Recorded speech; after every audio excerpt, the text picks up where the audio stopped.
Hydrogen में और Na+ में नाइट्रोजन की।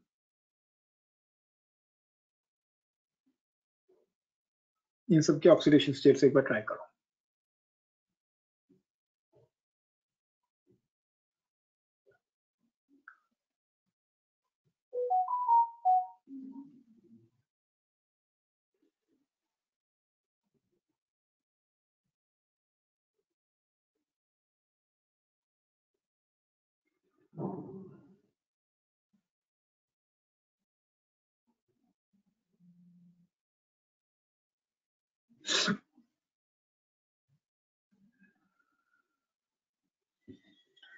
ये मैं एक बार फटाफट रिवाइज करा देता हूँ, वो ज्यादा सही रहेगा। देखो साक्षी, हम लोग कैसे करते थे कि अगर अपने पास कोई भी न्यूट्रल एटम है,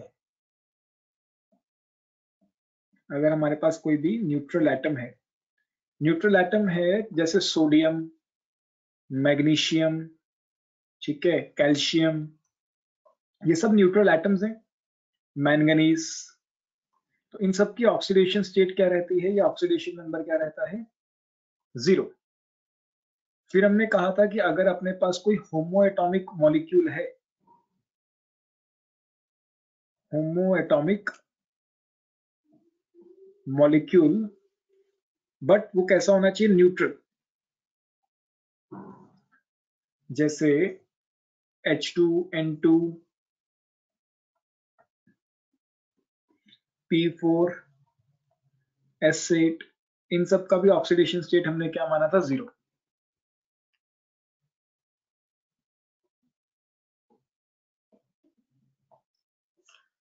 फिर हमने कहा था कि अगर अपने पास कोई एटम है हैविंग सम चार्ज,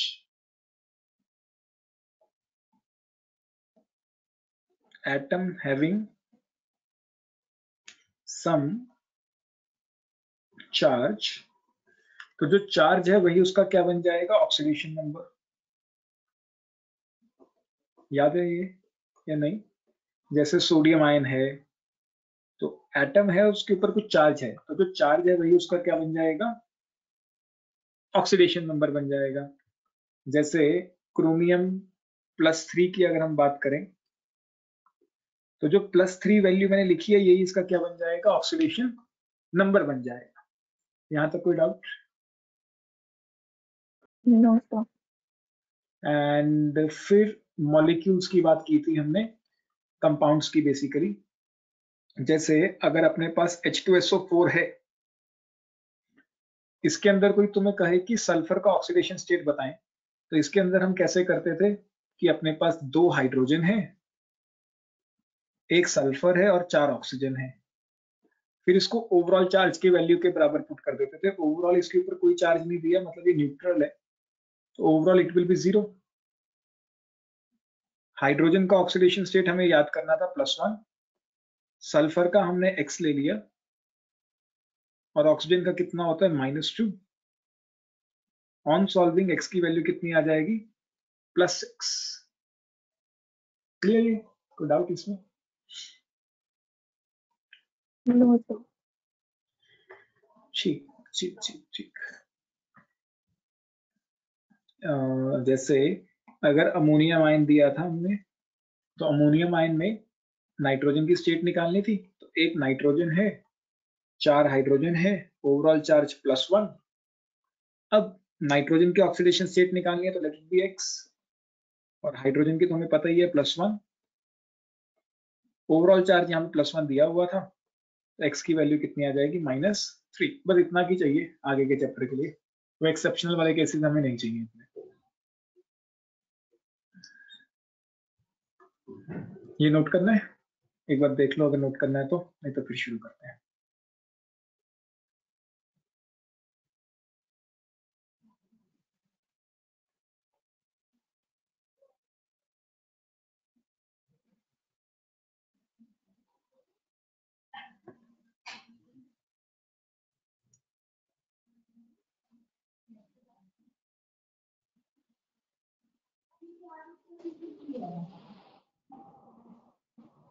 एक सेकंड एग्जांपल देखना है। कौन से वाला? ये वाला? ठीक है सर।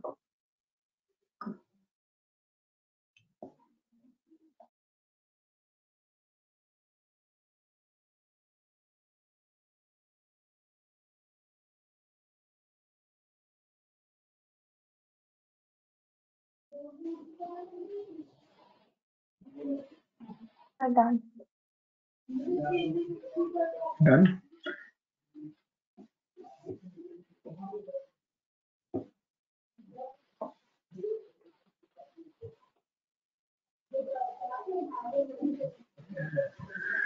चलो हेडिंग डालो।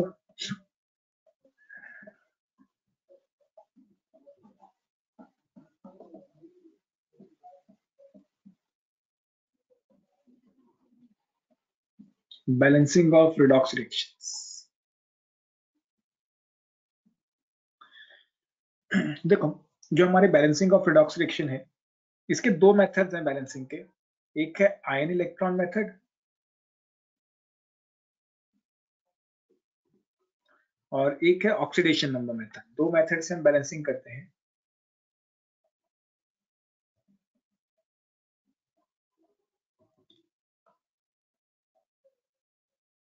एक आयन इलेक्ट्रॉन मेथड और एक ऑक्सीडेशन नंबर मेथड। तो आयन इलेक्ट्रॉन मेथड से शुरू करते हैं कि बैलेंसिंग कैसे करनी है।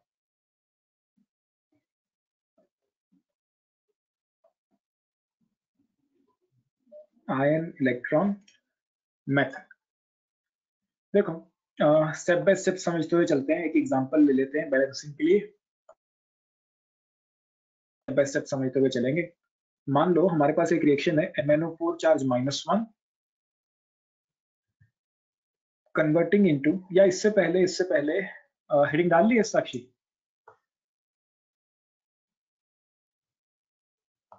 कोई बात नहीं, इससे पहले एक और हेडिंग डालो। आयन इलेक्ट्रॉन मेथड से पहले ही इसको हटा दो यहां से। Calculation of number of electrons involved in a chemical reaction. Calculation of number of electrons involved in oxidation या रिडक्शन रिएक्शन। कि हमारे पास एक ऑक्सीडेशन या रिडक्शन रिएक्शन है, उसमें कितने इलेक्ट्रॉन्स का लॉस हो रहा है या गेन हो रहा है वो पता करना है। देखो एग्जांपल से समझते हैं। जैसे मान लो मैंगनीज है और मैंगनीज कन्वर्ट हो रहा है MnO4 चार्ज -1 में।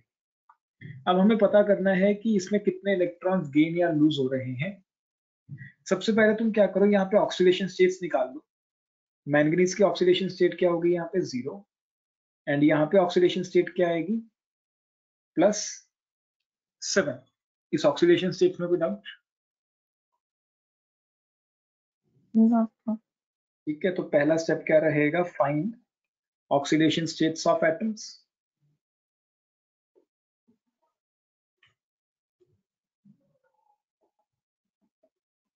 Find oxidation number of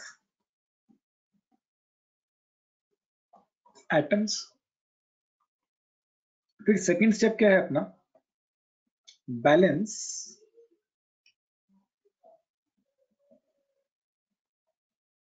number of atoms undergoing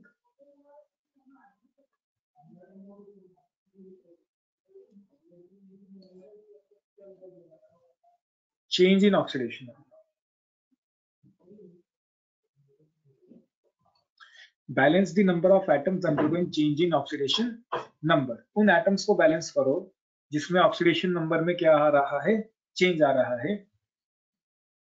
ठीक है, ये ध्यान रखना, सिर्फ उसी एटम को बैलेंस करना है जो ऑक्सीडेशन नंबर में चेंज शो कर रहा है। जैसे यहाँ पे मैंगनीज है, यहाँ पे मैंगनीज का एक ही एटम है एंड यहाँ पे भी मैंगनीज का एक ही atom.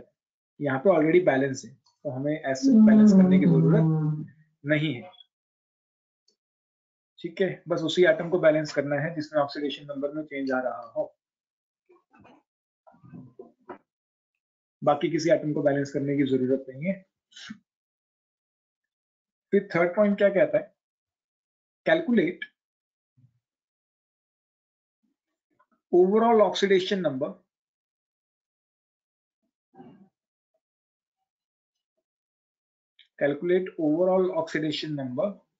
on reactant and product side.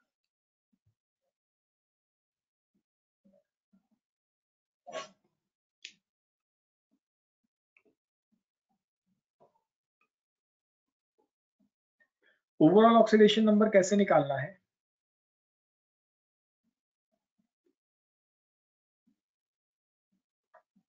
this is equal to the number of atoms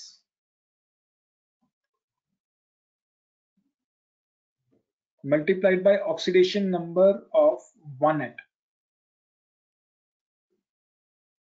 कहने का मतलब क्या है, जैसे हमारे पास रिएक्शन क्या थी, Mn कन्वर्टिंग इनटू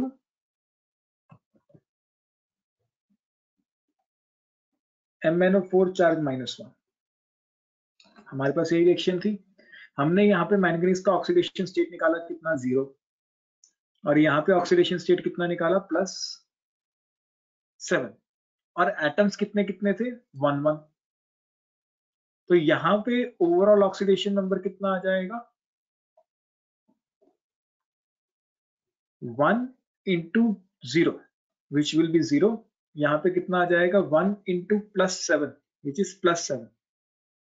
ये चीज क्लियर है साक्षी या नहीं?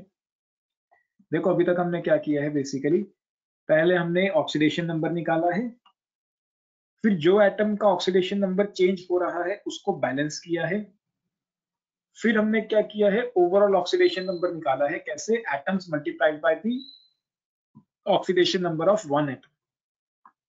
क्लियर?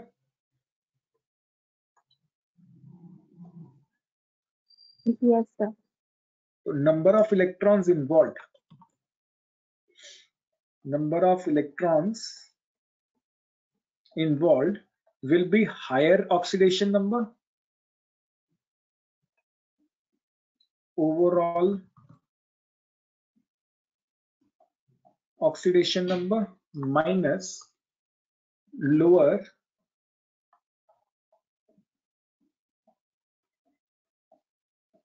overall oxidation number। जैसे इस केस में हायर ओवरऑल ऑक्सीडेशन नंबर क्या है, +7, माइनस लोअर ऑक्सीडेशन नंबर क्या था, 0। तो कितने इलेक्ट्रॉन्स इन्वॉल्व होंगे, 7 इलेक्ट्रॉन्स इन्वॉल्व होंगे। अब अगर ऑक्सीडेशन नंबर बढ़ रहा है तो वो रिएक्शन होगी ऑक्सीडेशन, और ऑक्सीडेशन में add electrons on product side, add electron on product side.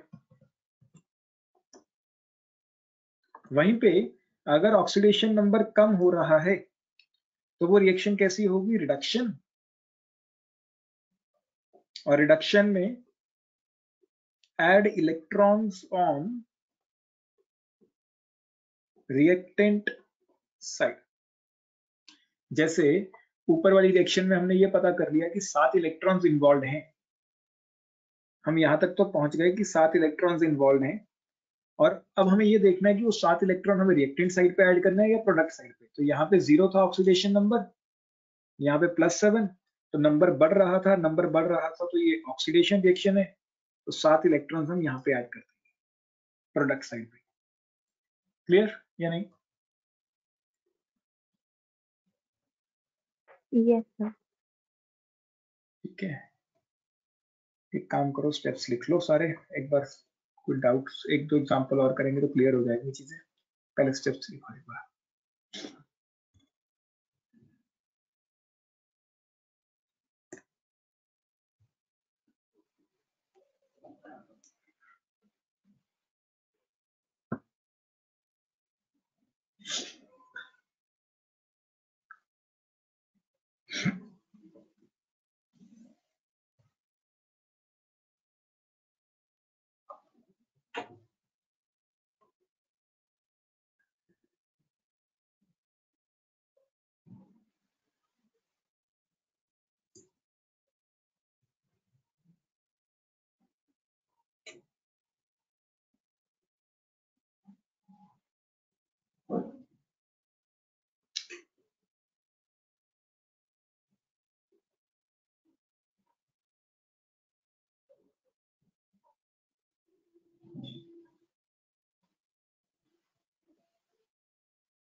फिर थोड़ा सा आइडिया बन जाएगा। देखो, जैसे मान लो हमें दे रखा है I2 converting into IO3 charge -1। एक तो तुमने ये 2-3 स्पीशीज के नाम याद रखो, 2-3 स्पीशीज के नाम याद रखने हैं हमें। एक है क्रोमेट, क्रोमेट होता है CrO4 होल चार्ज -2। एक होता है डाइक्रोमेट, डाइक्रोमेट क्या होता है, कुछ आइडिया साक्षी?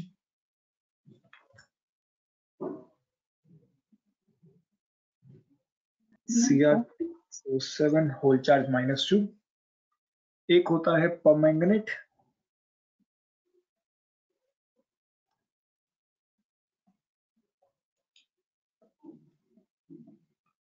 MnO4 charge -1।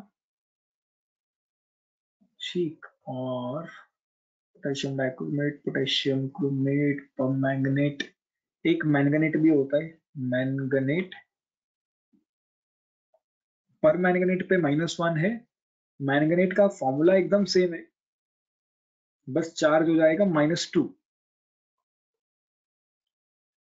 ठीक, फिर आ जाएगा ये क्लोरेट। क्लोरेट होता है ClO3 चार्ज -1। क्लोरेट के बाद सिमिलरली ब्रोमेट,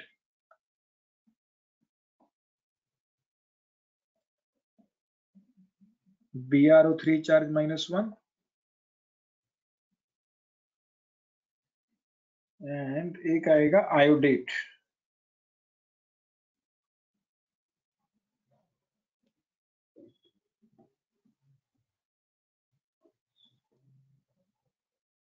IO3 चार्ज -1। ये 4-5 चीजें याद रखो।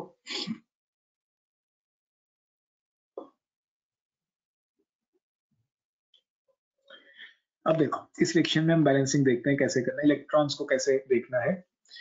देखो, पहले हमने ऑक्सीडेशन नंबर निकाला। यहाँ पे ऑक्सीडेशन नंबर कितना था, 0। यहाँ पे आयोडीन का ऑक्सीडेशन नंबर बताओगी साक्षी?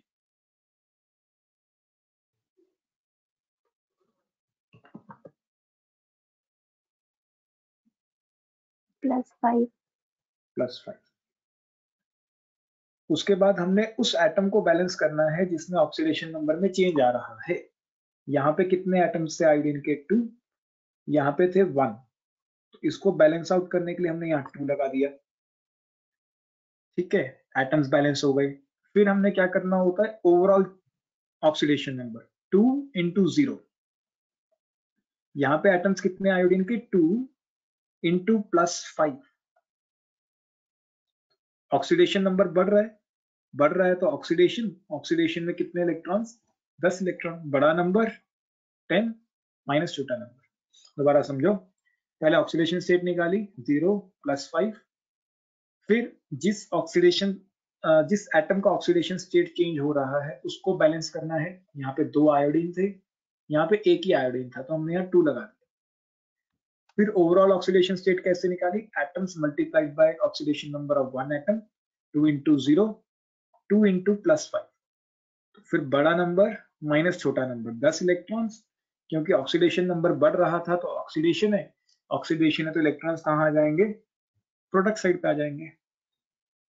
क्लियर या नहीं?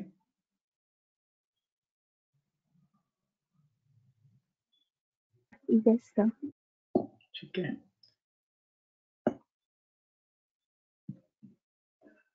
देख लो इसे। फिर मैं तुम्हें 1-2 रिएक्शन देता हूँ, उसमें ये चीज ट्राई करना।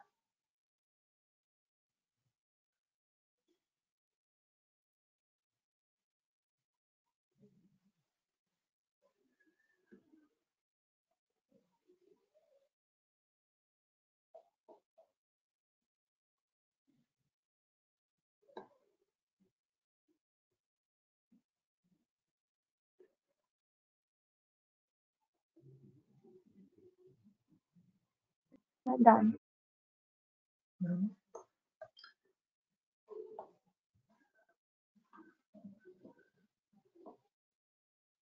एक तो इसमें करो,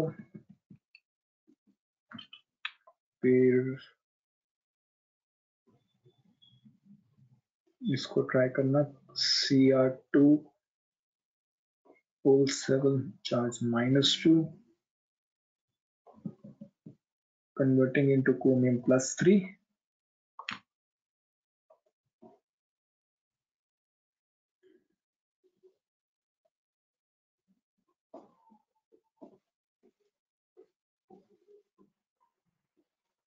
करो ये 3 ट्राई कर लो, सफिशिएंट है।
My answer is Nakshi.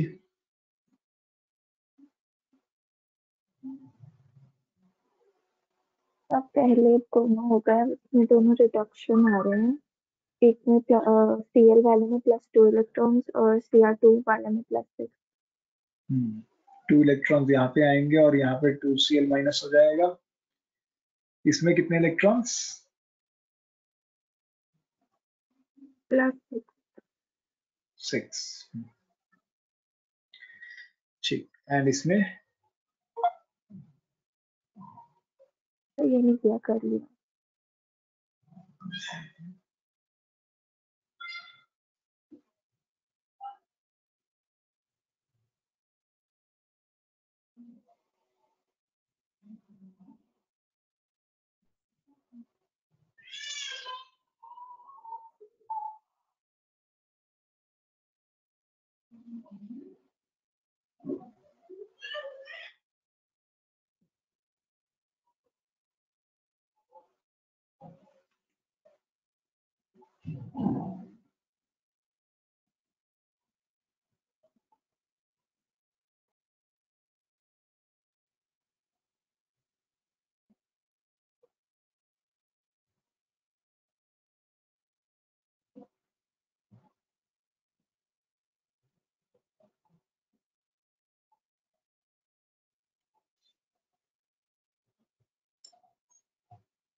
इसमें ऑक्सीडेशन हो गई +5।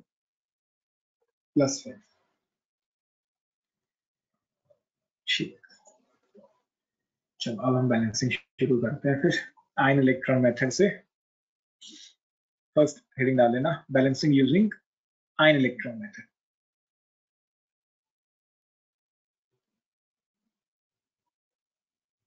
balancing using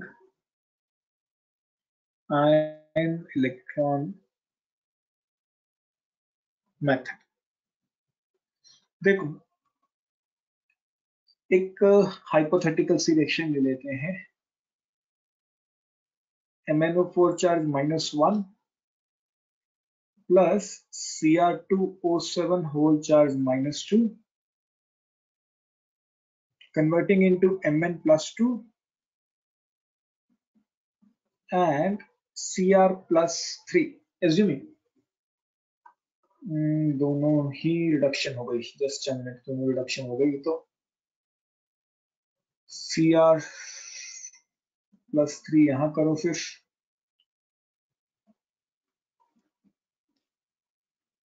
इसे करो CrO4 होल चार्ज -2, रिवर्स करो।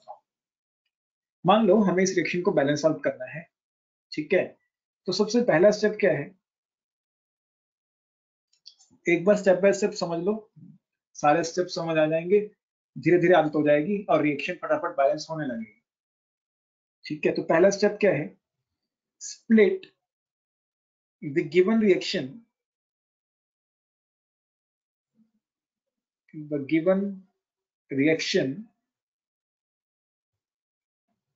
into two half reactions।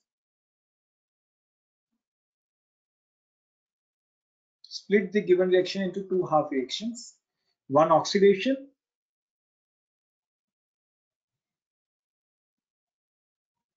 and other one reduction।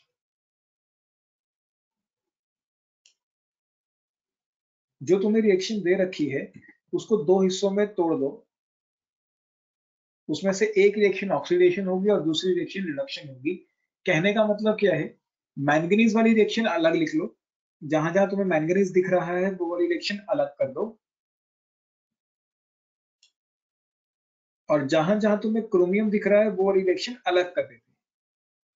तो पहला स्टेप क्या कहता है कि एक रिएक्शन को दो रिएक्शंस में तोड़ दो, जहां जहां हमें मैंगनीज दिख रहा था वो अलग कर दिया, जहां जहां हमने क्रोमियम देखा वहां वहां उस रिएक्शन को अलग अलग कर दिया। फिर दूसरा स्टेप क्या कहता है, show number of electrons involve in each reaction. अभी जैसे हमने इलेक्ट्रॉन्स देखे थे वैसे इलेक्ट्रॉन्स लिखो हर एक रिएक्शन के लिए। तो अगर हम इलेक्ट्रॉन्स लिखें फर्स्ट वाले के लिए, फर्स्ट वाली रिएक्शन क्या है, MnO4 charge -1 converting into Mn+2। इसमें 5 इलेक्ट्रॉन्स का गेन हो रहा होगा, जैसे अभी अभी हमने इलेक्ट्रॉन्स लिखे हैं सबके लिए वैसे ही लिख रहे हैं। Chromium +3 converting into CrO4 whole charge -2, CrO4 ही लिखा है ना, हाँ ठीक है। एंड इसमें 3 इलेक्ट्रॉन्स का लॉस हो रहा हो, इसमें कोई doubt Sakshi? No sir. Third step क्या कहता है, थर्ड स्टेप कहता है कि अब जब तुमने इलेक्ट्रॉन्स निकाले हैं उसे कैंसिल करो using linear equation method. Cancel the electrons using linear equation method. ये जो इलेक्ट्रॉन्स तुम्हें देखने को मिल रहे हैं इसे कैंसिल आउट करो यूजिंग लीनियर इक्वेशन मेथड। तो कैंसिल करने के लिए बराबर करना पड़ेगा, ऊपर 5 इलेक्ट्रॉन नीचे 3 इलेक्ट्रॉन, तो हम इसको 3 से मल्टीप्लाई कर देते हैं, इसको 5 से मल्टीप्लाई कर देते हैं। एक रिएक्शन को 3 से मल्टीप्लाई कर दिया है, दूसरे को 5 से, ठीक। अब जब ऊपर वाली रिएक्शन को 3 से मल्टीप्लाई करेंगे, पूरी रिएक्शन को करना है, तो इलेक्ट्रॉन हो जाएंगे 15, ये हो जाएगा 3 MnO4 चार्ज -1 और 3 Mn+2। इसको भी 3 से कर दिया, इसको भी 3 से कर दिया, इसको भी 3 से कर दिया, सबको 3 से मल्टीप्लाई कर दिया। सिमिलरली नीचे वाली रिएक्शन में सबको 5 से मल्टीप्लाई कर दें, 5Cr+3 5CrO4 -2 +15 में। अब दोनों को ऐड कर देते हैं। जब दोनों को ऐड करेंगे तो इलेक्ट्रॉन इलेक्ट्रॉन कैंसिल आउट। ठीक है, तो रिएक्शन बनेगी अपने पास 3 MnO4 चार्ज -1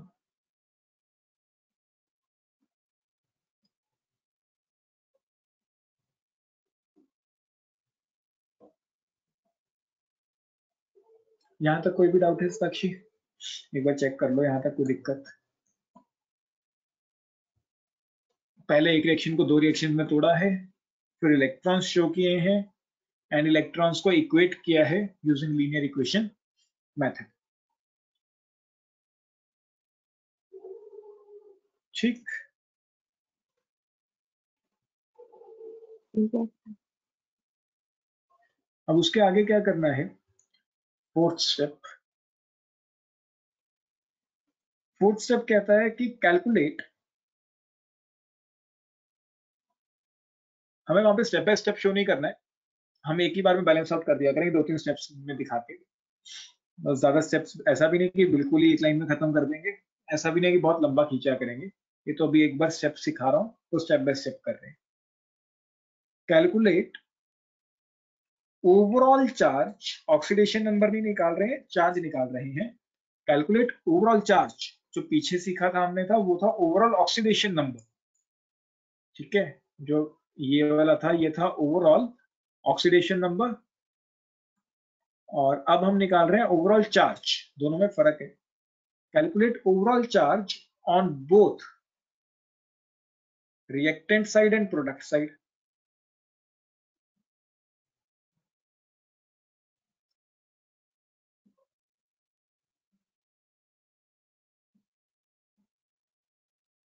चार्ज निकालना है both reactant side and product side. कैसे निकालना है? स्ट्राइकोमेट्रिक कोफिशिएंट,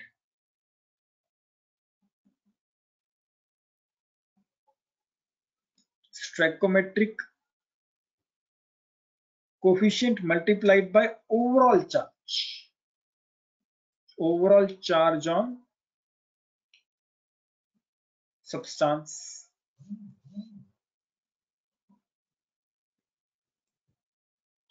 कैसे निकालना है देखो, हमारे पास रिएक्शन क्या थी? 3 MnO4 charge -1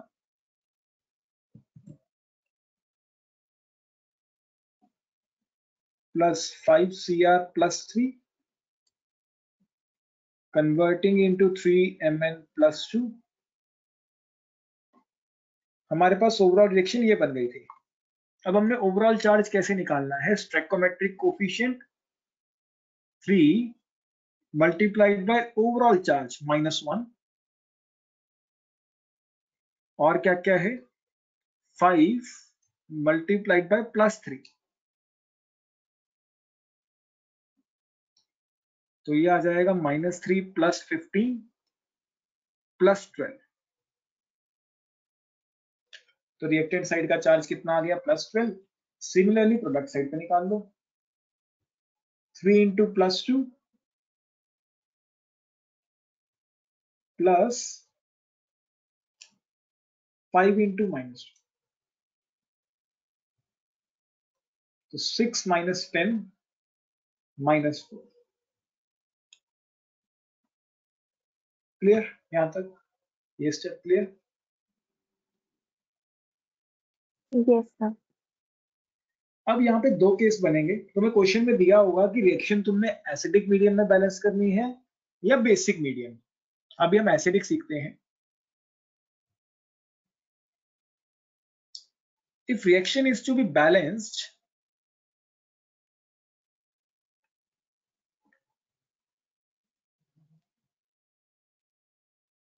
if reaction is to be balanced in acidic medium,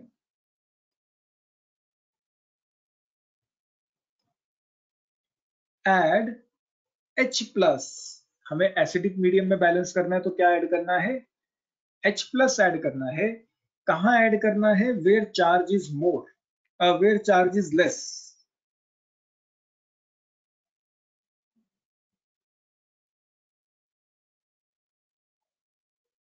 जहां पे चार्ज कम है वहां पे H प्लस ऐड कर दो। whereas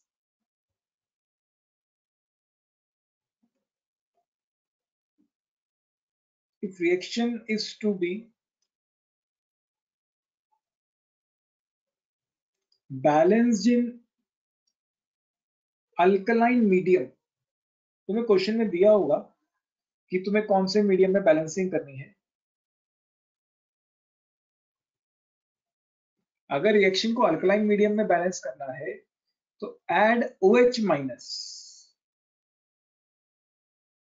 कहां पे, जहां पे चार्ज ज्यादा है।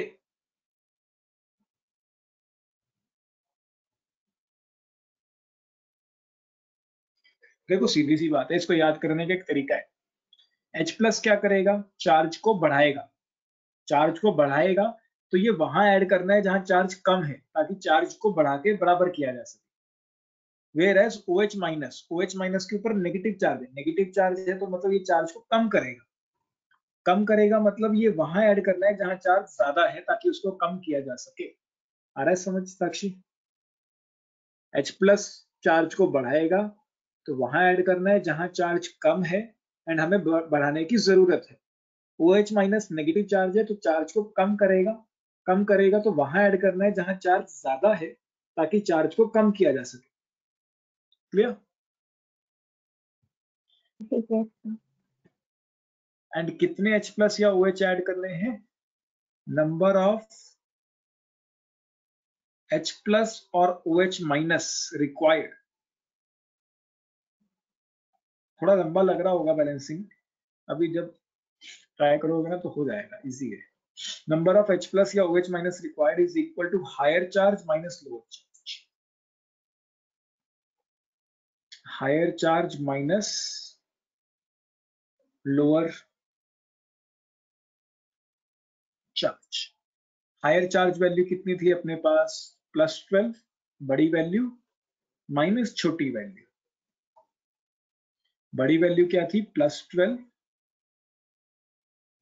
माइनस छोटी वैल्यू क्या है, -4, साइन के साथ लेना है तो आंसर आएगा 16। तो मतलब थोड़ा ध्यान से देखो, अब हमारे पास रिएक्शन बन गई थी 3MnO4 चार्ज -1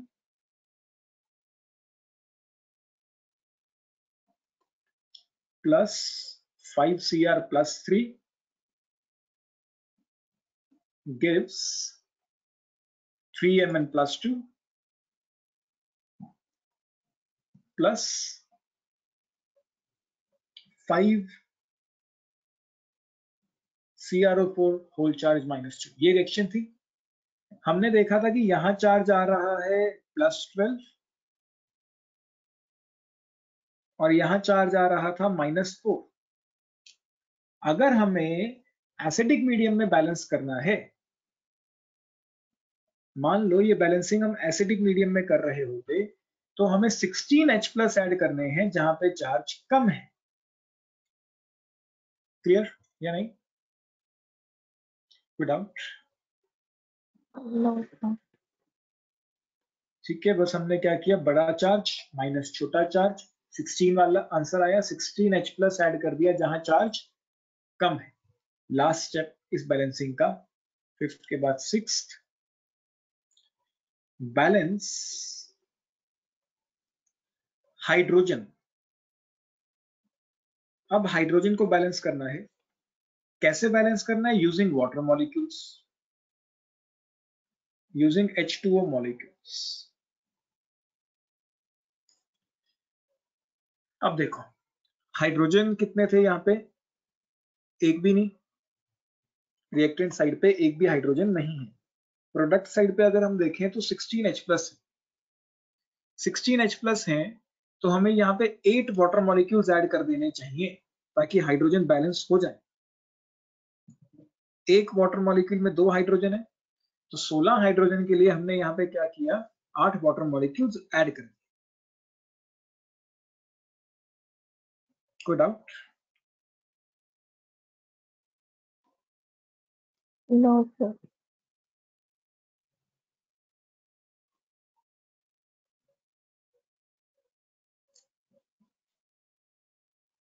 अब जब तुम हाइड्रोजन बैलेंस कर लोगे उसके बाद if oxygen gets automatically balanced, if oxygen gets automatically balanced, then your balancing is correct. Then your balancing is correct. अगर हाइड्रोजन बैलेंस करने के बाद तुम्हारे ऑक्सीजन मॉलिक्यूल्स बैलेंस हो जाएं तो मतलब तुमने बैलेंसिंग जो की है वो सही है। चेक कर लेते हैं यहाँ पे कितने ऑक्सीजन है, 8 + 12 20, 8 + 12 20। यहाँ पे भी कितने ऑक्सीजन है देखो 20, मतलब जो हमने बैलेंसिंग की है वो सही है। क्लियर साक्षी या नहीं? ठीक है सर।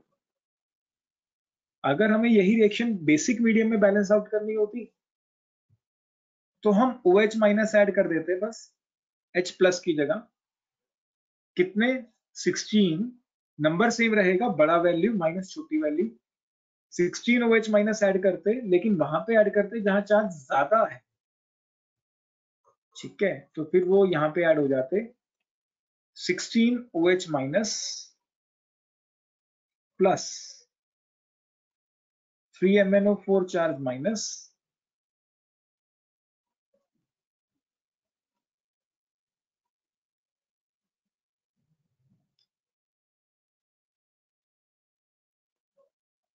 फिर OH- ऐड करने के बाद हम हाइड्रोजन को फिर से बैलेंस करते। यहाँ कितने हाइड्रोजन है 16, यहाँ पे कितने वाटर मॉलिक्यूल्स हम ऐड कर देते 8। फिर ऑक्सीजन चेक कर लो, 16 + 12 28, 20 + 8 28, बैलेंस्ड। तो बेसिकली एसिडिक और बेसिक में एक ही फर्क है, एसिडिक में हम H+ ऐड करते हैं जहां चार्ज कम है, बेसिक में हम OH- ऐड करते हैं जहां चार्ज ज्यादा है। H+ और OH- ऐड करने के बाद हमें हाइड्रोजन बैलेंस करना है यूजिंग वाटर, एंड उसके बाद ऑक्सीजन ऑटोमेटिकली बैलेंस हो जाना चाहिए। क्लियर? ठीक है सर।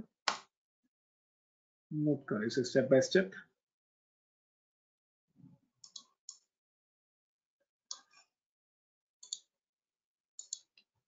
है, मान लो किसी केस में ऐसा होता कि ऊपर 5 इलेक्ट्रॉन है, नीचे 10 इलेक्ट्रॉन है, तो हम बस इसको 2 से मल्टीप्लाई कर देते ताकि इलेक्ट्रॉन सेम हो जाए। मतलब ऐसा नहीं है कि अगर नीचे 10 इलेक्ट्रॉन है तो ऊपर 10 से मल्टीप्लाई करना है और नीचे फिर 5 से मल्टीप्लाई करना है, क्योंकि यहाँ पे तो कुछ कॉमन नंबर है ना, तो वो कॉमन नंबर से काट देना है।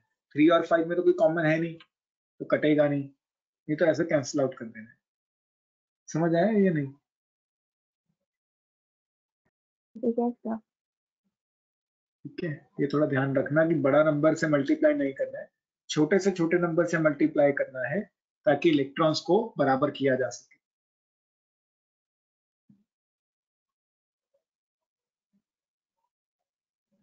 रिएक्शन मैं करवाता हूँ फिर तुम ट्राई।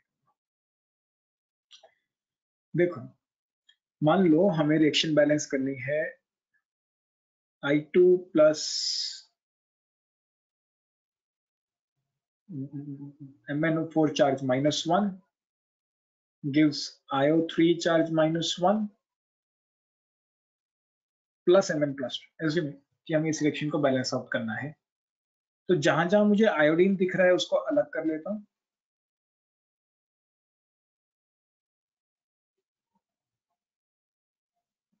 फिर जहां जहां मुझे मैंगनीज दिख रहा है उस रिएक्शन को अलग कर लेता हूं। तो 2 रिएक्शंस में स्प्लिट आउट हो गया। फिर इलेक्ट्रॉन शो करने के लिए पहले यहाँ ऑक्सीडेशन स्टेट निकालते हैं 0, यहाँ पे ऑक्सीडेशन स्टेट आएगी +5। फिर एटम्स बैलेंस करने हैं, यहाँ पे 2 आयोडीन है तो यहाँ पे 2 लगा देता हूँ। फिर 2 × 0 0, 2 × +5 +10, तो कितने इलेक्ट्रॉन्स आ जाएंगे 10 इलेक्ट्रॉन्स। यहाँ पे मैंगनीज की ऑक्सीडेशन स्टेट आएगी +7 और यहाँ आ जाएगी +2। कितने इलेक्ट्रॉन्स का गेन आ जाएगा 5 इलेक्ट्रॉन्स का गेन। फिर हमें इक्वेट करना है इलेक्ट्रॉन्स को। यहाँ पे 10 इलेक्ट्रॉन्स हैं, यहाँ पे 5 हैं, तो इसको तो मल्टीप्लाई करने की जरूरत नहीं है, इसको 2 से मल्टीप्लाई कर। तो ये बन जाएगा I2, ऊपर वाली रिएक्शन तो वैसे की वैसी रहेगी,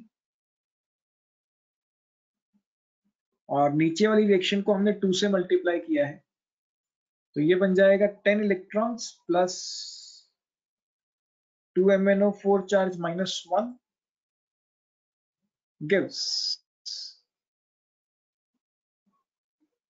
this much। ठीक है, फिर हम इन दोनों इक्वेशंस को ऐड कर देंगे।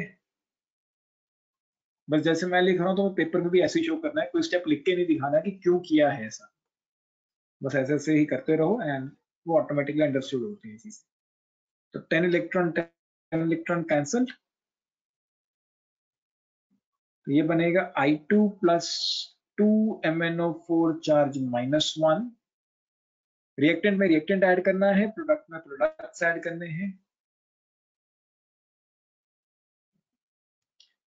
यहां तक निकालने के बाद तुम्हें ओवरऑल चार्ज निकालना है। ओवरऑल चार्ज कैसे निकालते हैं? 1 इंटू 0 0, 2 इंटू -1 -2, तो आंसर आ जाएगा -2।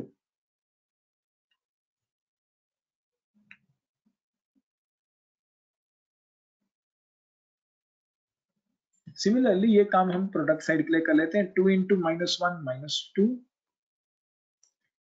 2 इंटू 2 4, तो +2। अब मान लो हमें रिएक्शन एसिडिक मीडियम में बैलेंस करनी होती, तो हम H+ ऐड करते, या OH-, जितने भी H+ या OH- ऐड करते, कितने ऐड करते? बड़ा नंबर माइनस छोटा नंबर, तो आंसर आता 4। तो अगर एसिडिक मीडियम में ऐड करनी है, बैलेंस करनी है, तो वहां पे H+ ऐड करना है जहां चार्ज कम है, तो 4H+, जहां चार्ज कम है वहां ऐड कर देते हैं। रिएक्टेंट साइड पे चार्ज कम था -2, तो रिएक्टेंट साइड पे मैंने 4H+ को ऐड कर दिया है।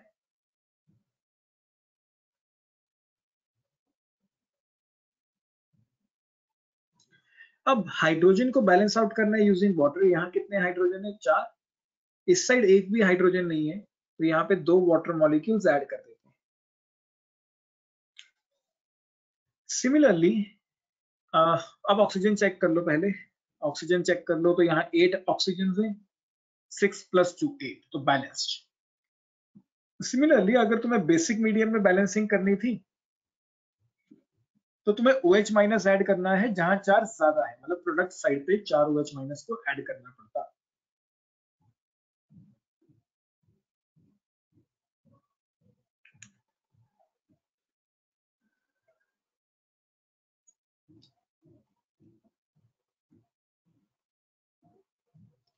तो प्रोडक्ट साइड पे 4 OH- को ऐड कर, फिर उधर 4 हाइड्रोजन है, इधर एक भी हाइड्रोजन नहीं था, तो यहाँ पे 2 वाटर मॉलिक्यूल्स ऐड कर देते, एंड ऑक्सीजन चेक करना पड़ता। 2 + 8 10, 6 + 4 10, तो बैलेंस्ड। क्लियर है साक्षी? एक बार देखो स्टेप्स, कोई डाउट है तो बताओ।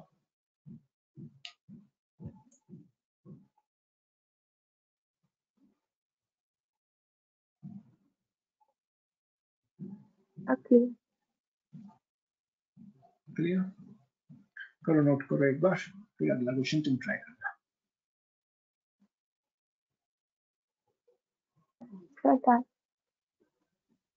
डन? पूरा नोट कर लिया?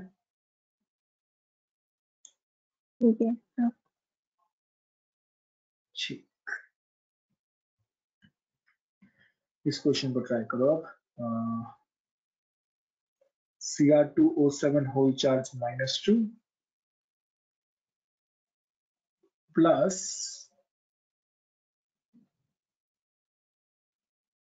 I2 या I माइनस कर लो यहाँ, converting into I2 plus Cr plus 3। इसे बैलेंस करो, ट्राई करो, acidic as well as basic दोनों में ट्राई करो, फिर देखते हैं। Solve question number 8.8।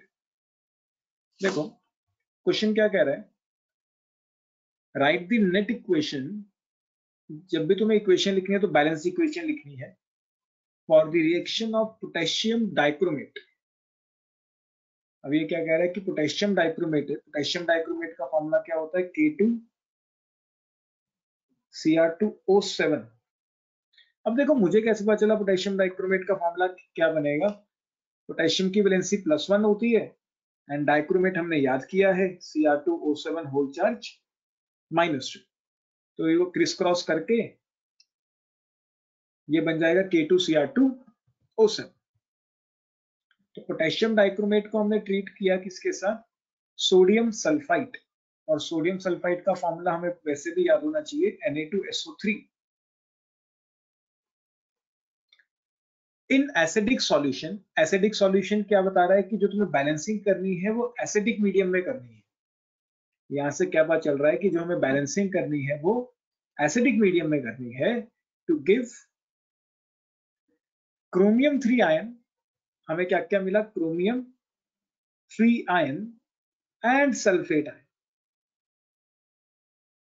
अब देखो जो जो स्पेक्टेटर आयंस होते हैं ना उसे हटा दिया करो।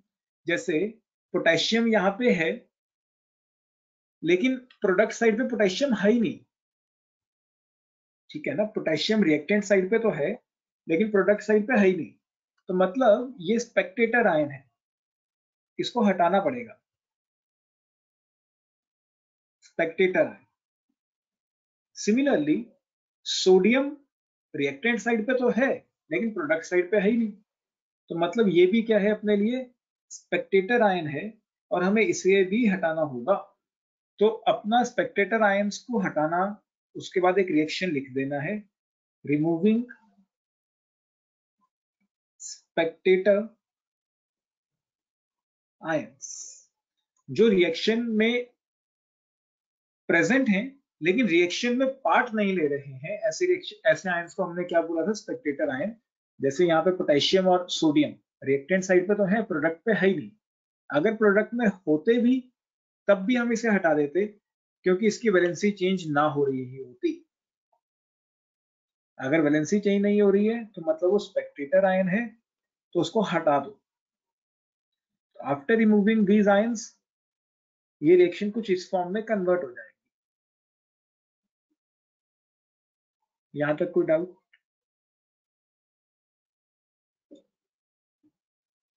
No sir. अब इसे बैलेंस करो एसिडिक मीडियम में, करो ट्राई एक बार। क्योंकि क्वेश्चन में क्या है, एसिडिक सॉल्यूशन मतलब एसिडिक मीडियम। So acidic है 3S2 3 -2 plus Cr2O7 -2 plus 8H plus gives 2Cr plus 3 plus 3SO4 -2 plus 4H2O। ठीक ठीक ठीक ठीक। इस क्वेश्चन को एक बार देखो, इसकी बैलेंसिंग बाद में कर लेना। मुझे इसका वो बनाओ इक्वेशन जिसको बैलेंस करनी है, स्पेक्टेटर आयंस को रिमूव करने के बाद इक्वेशन क्या बनेगी वो बताओ इसकी, या बैलेंसिंग करनी है तो करके देख लो, टाइम जाएगा। कर लो इस क्वेश्चन को भी ट्राई, लास्ट एक बैलेंसिंग का, फिर सेकंड मेथड सिखाता हूं।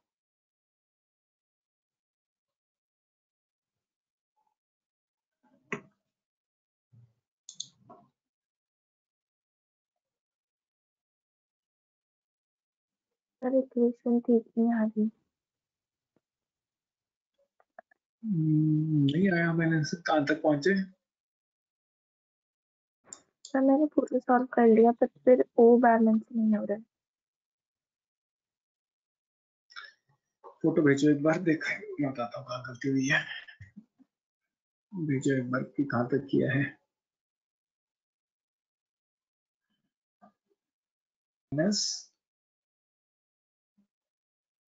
कन्वर्टिंग इनटू BrO3 चार्ज -1, यहाँ पे ब्रोमीन का ऑक्सीडेशन स्टेट निकाला है -1, यहाँ पे ब्रोमीन का ऑक्सीडेशन स्टेट निकाला है +5।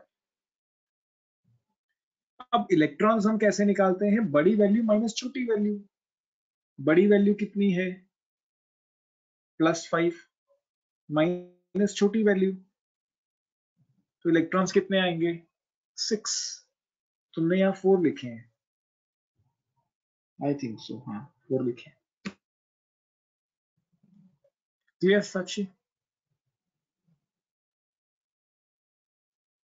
Yes sir. तो ऊपर ही गलती हुई है जिसके कारण बैलेंसिंग में गड़बड़ हो गई है। करो एक बार, रीट्राई करो इसे एक बार, चेक करो कहीं और गलती हुई होगी तो। अभी भी नहीं होगी, नहीं तो अदरवाइज हो जानी चाहिए, बाकी तो ऊपर ही गलती हुई है।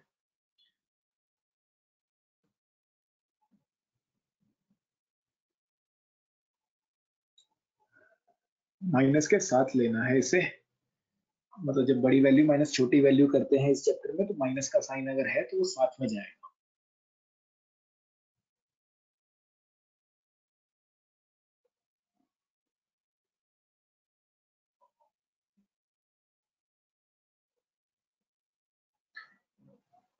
सर हमने स्टार्टिंग में एग्जाम्पल किया है बैलेंसिंग से पहले, तो उसमें हमने साइन नहीं लिया है। साइन नहीं लिया है बैलेंसिंग से पहले? बैलेंसिंग से पहले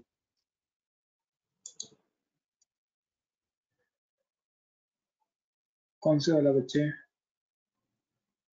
ये वाला Cl वाला Cl2।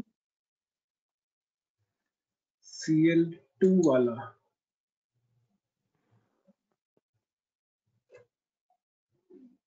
अच्छा, साइन लिया बच्चे इसमें भी। देखो बड़ी वैल्यू कितनी आएगी? 0 माइनस छोटी वैल्यू 2 इलेक्ट्रॉन। एक्चुअली यहाँ 0 था तो इसलिए ज्यादा फर्क पड़ा नहीं शायद, वहां पे 0 नहीं है, कुछ और नंबर है इसलिए फर्क पड़ रहा है। माइनस साथ में आए, ठीक है।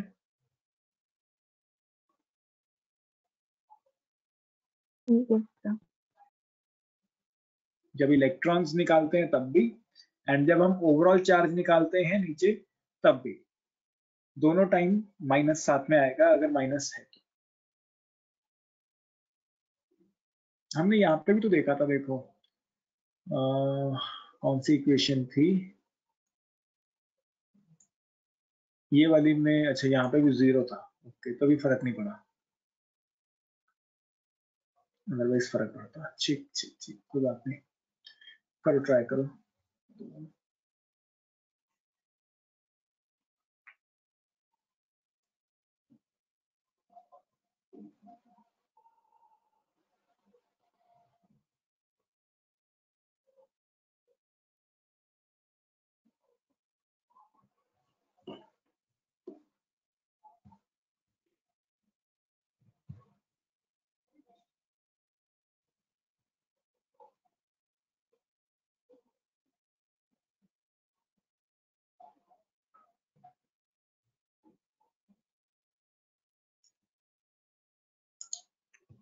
देखो मान लो हमारे पास एक रिएक्शन दे रखी होती Cl2 converting into Cl minus plus ClO3 minus. इसे कैसे बैलेंस करते हैं साक्षी? इसमें रिएक्टेंट तो एक है लेकिन प्रोडक्ट दो दो है, तो इसको हम स्प्लिट आउट कैसे करते हैं? मेन क्वेश्चन मेरा ये है। हमने कहा था ना कि एक रिएक्शन को स्प्लिट कर दो, फिर हमने कहा कि जहां जहां मैंगनीज दिख रहा है उसे अलग कर लो, जहां जहां आयोडीन दिख रहा है उसे अलग कर लो, लेकिन यहाँ तो दिख ही सिर्फ क्लोरीन रहा है in reactant as well as in products, तो इसको कैसे कर सकते हैं?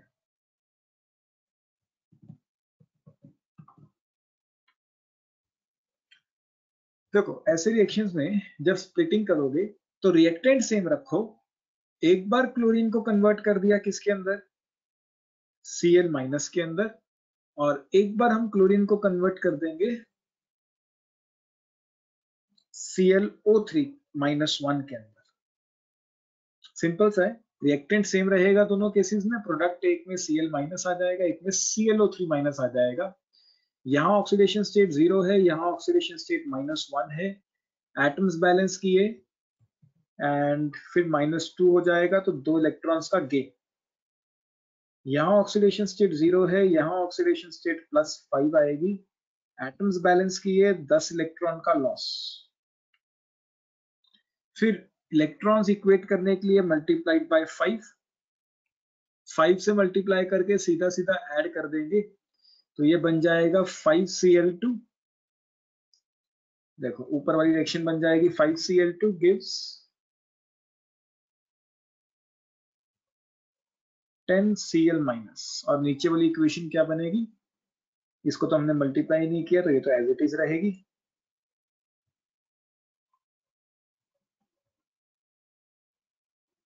अब इन दोनों इक्वेशंस को ऐड करना है। जब हम इन दोनों इक्वेशंस को ऐड करेंगे, इलेक्ट्रॉन्स कैंसिल हो जाएंगे। अब 5Cl2 और 1Cl2 कितना हो जाएगा, 6Cl2। Converting into 10Cl minus ऊपर प्लस 2ClO3 चार्ज -1 नीचे। कोई डाउट यहां तक साक्षी? No sir. अब ओवरऑल चार्ज कैलकुलेट करेंगे तो यहाँ आ जाएगा 0, यहाँ आ जाएगा -10 -2 -12। अगर इस रिएक्शन को एसिडिक मीडियम में बैलेंस करना होता तो 12H+ ऐड कर देते on the product side.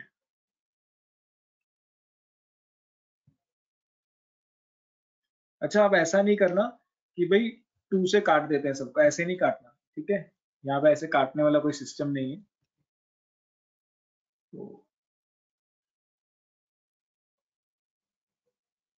+12H+, फिर हाइड्रोजन बैलेंस करना है यूजिंग वाटर, तो यहाँ 6 वाटर मॉलिक्यूल्स को हम ऐड कर लेते हैं।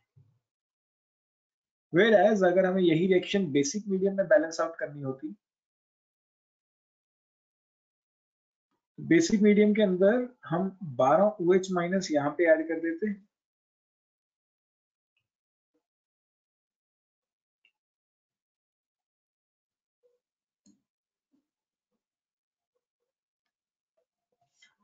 OH- ऐड करते, फिर यहाँ पे 6 वाटर मॉलिक्यूल्स ऐड करते। क्लियर? कोई डाउट? अब ऐसी रिएक्शंस, अब थोड़ा इसमें ध्यान से देखें, तो अगर क्लोरीन ही ऑक्सीडाइज हो रहा है, क्लोरीन ही क्या हो रहा है, reduce, chlorine is getting oxidise इस रिएक्शन में and chlorine is getting reduce. ऐसी रिएक्शंस को हम बोलते हैं डिसप्रपोर्शनेशन रिएक्शंस। ऐसी रिएक्शंस को हम क्या बोलते हैं, disproportionation reactions. Disproportionation reactions. Reactions in which, बोलो बोलो साक्षी। सर एक बार ये दोबारा बताना, लास्ट पार्ट। क्या स्पेलिंग इसकी? नहीं सर, कि इसमें Cl रिड्यूस भी हो रहा है, ऑक्सीडाइज भी हो। देखो रिएक्टेंट सेम है, वही रिएक्टेंट रिड्यूस भी हो रहा है, मतलब क्लोरीन ही रिडक्शन रिएक्शन शो कर रहा है, क्लोरीन ही ऑक्सीडेशन रिएक्शन शो कर रहा है। अभी तक हमने जितनी भी रिएक्शंस देखी उसमें 2 अलग अलग सब्सटेंसेस होते थे, कोई एक रिड्यूस हो रहा होता था और दूसरा ऑक्सीडाइज हो रहा होता था। जितनी भी रिएक्शन हमने की, 2 अलग अलग रिएक्टेंट्स होते थे, उनमें से कोई एक ऑक्सीडाइज हो जाता था और दूसरा रिड्यूस हो जाता था। लेकिन इसमें क्या है, सेम ही सब्सटेंस है, सेम ही सब्सटेंस है, मतलब क्लोरीन ही है, वही रिड्यूस भी हो रहा है, वही ऑक्सीडाइज भी हो रहा है। तो ऐसे सब्सटेंसेस को हम क्या नाम दे रहे हैं, देखो क्लोरीन ही रिड्यूस हुआ, क्लोरीन ही ऑक्सीडाइज हुआ, तो ऐसी रिएक्शंस को हमने नाम दिया है डिसप्रपोर्शनेशन रिएक्शन, जिसमें रिएक्टेंट सेम है, same reactant is getting oxidise as well as reduced. Clear या नहीं? Yes sir. in which same substance या reactant gets reduced as well as oxidates.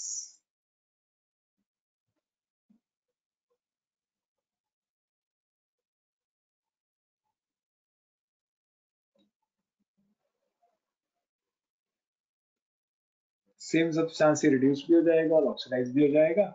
ऐसी रिएक्शंस को हमने नाम दिया डिस्प्रपोर्शनेशन रिएक्शंस। नोट करो एक बार इसे, पहले डेफिनेशन नोट कर लेना, फिर उसके नीचे एग्जांपल आ जाएगा एंड उसकी बैलेंसिंग आ जाएगी।